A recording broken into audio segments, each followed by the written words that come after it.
Iparinig ang boses mo sa Primetime Bida. Ipaglaban ang dapat. Tuloy-tuloy po ang pagpapatrol sa Kapamilya Channel. Isigaw ang paninindigan. Alam ko na kung saan nagtatago si Alberto. Kailangan pala pumilos na tayo. Mokak, mabibigyan ko na rin ng katarungan ang pagkamatay mo.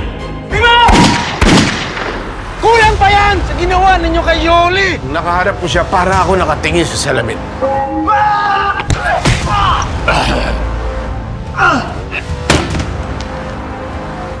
Saan Nick? Huwag ka na magpanggap, demonyo ka. Ano nangyari sa kanya? Alam mo kung anong ginawa mo kay Mocha. Simula. Ilabas ang saloobin. Ikaw mo. Hindi akin yan. May Juliana to. Lilihan ka na sa akin, Victor. Huli-huli na kayo! Ilang luwalhati ba kailangan mo para makapagbalik kayo sa'yo? Ikaw ang pumatay sa asawa ko! Tumigil ka na! Wala ka sa kaligtingan ni Victor! Dapat ako tinutulungan. Mahal mo pa rin ba asawa ko? Oo. Pinakawalan ko ang lalaking katulad na asawa mo. Kung gusto mo makipagtulungan, tumawag ka na. Sa ganitong paraan ko gusto gumanti. Nasa crime scene si Juliana nung namatay si Sylvia. Victor, tulungan mo! Punta dito si Olivia. Nangyari sa amin dalawa.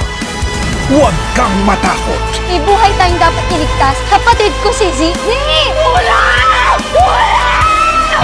Delikado yung kaaway. Sino man yun? Who would do such a horrible thing?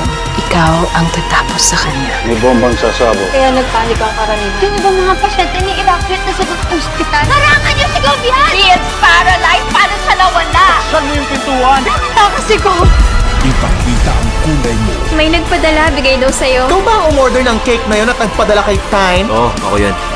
Iparinig ang boses mo sa Primetime Bida. 99 ka na, nagpapakrol ka pa. Pinapringgan mo ako.